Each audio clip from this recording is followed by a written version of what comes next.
Hello and welcome everyone. Global warming और climate change आज एक रियल इश्यू बन चुका है।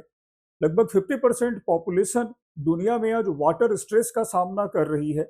लगभग 40% लैंड एरिया ड्रॉट में कन्वर्ट हो चुका है या कन्वर्ट हो रहा है। अगेन लैंड डिग्रेडेशन, भूमि की क्षमता कम होती जा रही है और इन सभी समस्याओं के सामना के लिए अब ग्लोबल कम्युनिटी एफर्ट कर रही है। इसी कॉन्टेक्स्ट में एक बहुत बड़ा कॉन्फ्रेंस मंगोलिया के कैपिटल उलान बटार में आयोजित हो रहा है और यहाँ हमारे मिनिस्टर भी विजिट कर रहे हैं। इसे कोप 17 कहा गया है। ये कोप 17 कॉन्फ्रेंस एक बहुत बड़ा कॉन्फ्रेंस है। एनवायरमेंट इकोलॉजी में इसके आने की प्रोबेबिलिटी है और साथ में ये आपके मेंस आंसर को भी एनहांस कर सकता है।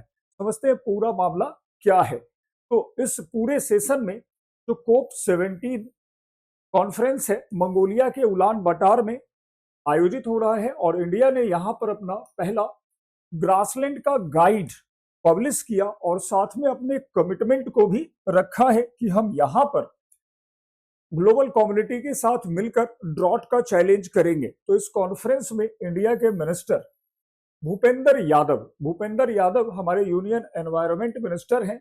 ये गए हुए हैं Ulaanbaatar Mongolia 17th conference of party UNCCD.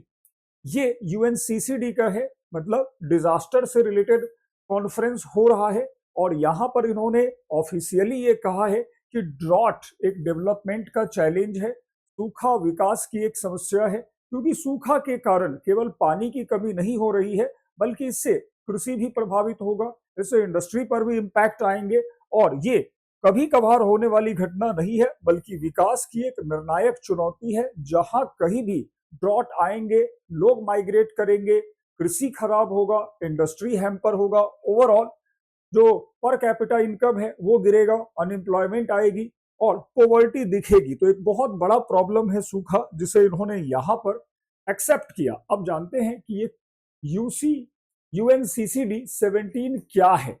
तो ये कोप 17 कॉन्फ्रेंस ऑफ पार्टी है जो यूएनसीसीडी का पार्ट है और ये मंगोलिया का कैपिटल उलान बटार है जहां पर ये हो रहा है 17 to 28 ऑफ अगस्त को और मंगोलिया ही इसको होस्ट कर रहा है। उलान बटार ये इसका कैपिटल है। चंगेज खां यहीं से आया था और सीबकथॉर्न खाते हुए आया था। सीबकथॉर्न वही है जिसे यूपीएससी ने भी पूछ रखा है।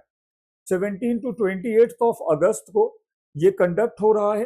रिस्टोरिंग लैंड, रिस्टोरिंग होप, भूमि को पुनर्स्थापित करना, आशा को पुनर्स्थापित करना इसका ऑब्जेक्टिव है। अगेन ये UNCCD United Nation Convention to Combat Desertification का पार्ट है और ये कब आया तो ये 1992 में रियो डी जेनेरियो में जो अर्थ सबमिट हुआ है उसी का एक ब्रांच था। अर्थ सबमिट 1992 में बहुत सारे ऑब्जेक्टिव रखे गए थे, जैसे वही यूएनएफसीसी का भी गठन हुआ। वहीं पर हम देखते हैं कि एजेंडा 21 भी अनाउंस हुआ फॉर 21st सेंचुरी और वहीं पर इन सब चीजों के साथ ये एक United Nation Convention to Combat Desertification भी आया। अभी इसमें 197 पार्टीज पार्टिसिपेंट हैं और ये रियो डी जेनेरियो में आया, यही सिग्निफिकेंस इसका है। अगेन ये जो पूरा कॉन्फ्रेंस है तो वो क्या है, तो वो डेजर्टिफिकेशन को रोकने के लिए एक ग्लोबल एफर्ट है जहां पर ये काम हो रहा है। अब ये किस तरह का अग्रीमेंट है, तो ये एक लीगली बाइंडिंग अग्रीमेंट है। मरुस्थल और मरुस्थलीकरण रोधी अभी समय, ये एक लीगली बाइंडिंग अग्रीमेंट है। यहाँ पर जो भी पार्टीज हैं वो इस तरह के कॉन्फ्रेंस के जो भी आउटकम्स होंगे उनको इम्प्लीमेंट करेंगे, रूल रेगुलेशन पॉलिसी को अपने जगह अपने देश में स्थान देंगे। तो एक कानूनी रूप से बाध्यकारी संधि है जिसका ऑब्जेक्टिव भूमि क्षरण, मरुस्थलीकरण और सूखे को रोकना है। अगेन अभी अगर इसके बारे में डिटेल कर लें तो यहाँ ये पता चलेगा इसको जो अडॉप्ट किया गया था वो 17 ऑफ जून 1994 को अपनाया गया और ये इनफोर्स होता है, came into the force 26 of the दिसंबर 1996, 26 दिसंबर 1996 से ये लागू हुआ। इसका जो हेडक्वार्टर है वो बॉन जर्मनी में है, बॉन में है और 197 इसके पार्टनर हैं।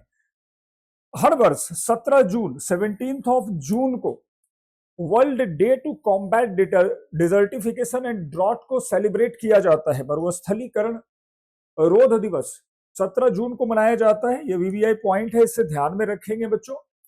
And viewers, again core objective इसका क्या है, तो मरुस्थलीकरण और भूमि क्षरण से निपटना। अगेन ये लैंड डिग्रेडेशन न्यूट्रलिटी को प्रमोट करता है, मतलब कि हम ऐसे वे ऑफ लाइफ को इंप्लीमेंट करें, ऐसे कृषि को अपनाएं, ऐसे विनिर्माण को अपनाएं जिससे लैंड का डिग्रेडेशन कम से कम हो, कुल हानि को रोका जा सके। तो एलडीएन लैंड डिग्रेडेशन न्यूट्रलिटी है, जिसमें भूमि के क्षरण को रोकते हुए इकोनॉमिक एक्टिविटीज को प्रमोट करना है। अगेन इस बीच में आपके साथ शेयर करना चाहूंगा कि जो भी कॉम्पिटेटिव एग्जाम है, अगर उसकी तैयारी आप करना चाहते हैं तो अनअकैडमी पर कुछ कोर्सेज फ्री में भी अवेलेबल हैं। और फ्री में जैसे मेरी क्लासेस है कन्हैया झा, आप सर्च करोगे तो मिल जाएगा। यहाँ पर मैं अलग अलग सब्जेक्ट्स के फ्री में क्लासेस प्रोवाइड कराता हूँ और ये स्पेशल क्लास के नाम से चलती है। तो जब आप आईडी को शेयर करोगे तो वहाँ मेरी सारी classes, Indian polity, current affair, again environment ecology की अवेलेबल हैं, आप उसको देख सकते हो। साथ में जब लाइव क्लास होती है वो भी अटेंड कर सकते हो। ये क्यूआर कोड है जहां से आप सीधे ग्रुप में लैंड कर सकते हो। ये सारा कंटेंट जो अभी डिस्कस हो रहा है वो अवेलेबल हो जाएगा। अगेन अगर अनअकैडमी से किसी तरह के किसी कोर्स को आप लेना चाहते हो तो यहाँ पर एक डिस्काउंट ऑफर है, KJHA10, you will get at least 50% discount. तो 50% तक डिस्काउंट हो सकता है। तो this way you can avail the benefits offered by Unacademy. अब आते हैं कि यहाँ पर भारत ने क्या किया। तो भारत ने ना केवल पार्टिसिपेट किया बल्कि इस पूरे कॉन्फ्रेंस के साथ साथ एक अलग से छोटा सा एक सेमिनार होस्ट किया गया, एक आयोजन किया गया। और ये आयोजन एट्री ने किया है, चलेंगे अभी अशोका के पास। बट इसमें जिस आयोजन में first ever guide to grassland and other open natural ecosystem 1 को यहाँ पे घोषित किया गया 17 अगस्त 2026 को। इसका मतलब कि भारत में जितने भी ग्रासलैंड हैं, जितने भी इकोसिस्टम फॉरेस्ट के आ रहे हैं, उसको भी यहाँ पर प्रेजेंट कर दिया गया ताकि इसको लेकर सीरियस एफर्ट किए जा सके। तो ये पूरा यही कॉन्फ्रेंस ऑफ 17 में किया गया है। और इसमें जैसे हिमालयन और तराई ग्रासलैंड, थार डेजर्ट, बन्नी लैंडस्केप, बन्नी गुजरात में लोकेटेड एक बहुत बड़ा ग्रासलैंड है और ये एशिया का सबसे बड़ा ग्रासलैंड है।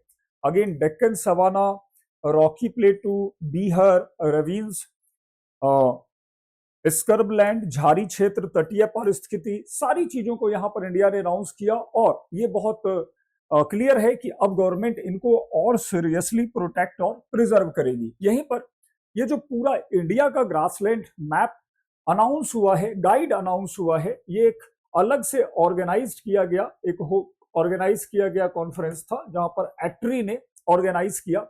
और इस ऑर्गेनाइजेशन को सपोर्ट किया IUCN ने, centre of excellence of sustainable land management, ICFRE, space application centre, इन लोगों ने। एट्री खास हो जाता है, पूछा जा सकता है कि एट्री क्या है। तो एट्री क्या है, तो एट्री का पूरा नाम है Ashoka trust for research in ecology and environment. तो ये एक ट्रस्ट है और ये नॉन प्रॉफिट ट्रस्ट है, रिसर्च ऑर्गेनाइजेशन है।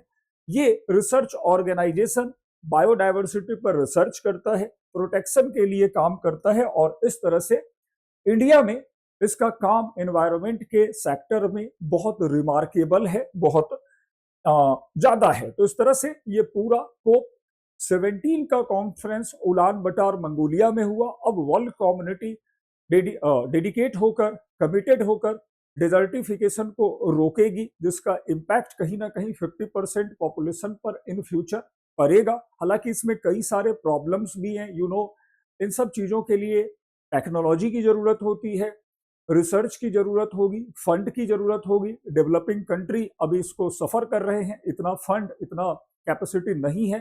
डेवलप्ड कंट्री अभी इसमें देने में थोड़े हिचकिचा रहे हैं। जब तक डेवलप्ड कंट्री कंट्रीब्यूट नहीं करेंगे, टेक्नोलॉजी के साथ वो नहीं आएंगे, अपने एक्सपीरियंसेस को शेयर नहीं करेंगे, काम थोड़ा धीरे होगा। बट यहाँ पर सभी लोगों को रिस्पॉन्सिबिलिटी लेनी है, वर्ल्ड कम्युनिटी को, क्योंकि अगर एनवायरमेंट या नेचर में कुछ चेंजेस आते हैं तो पंछी, नदियां, पवन के झोंके कोई सरहद ना इन्हें रोके।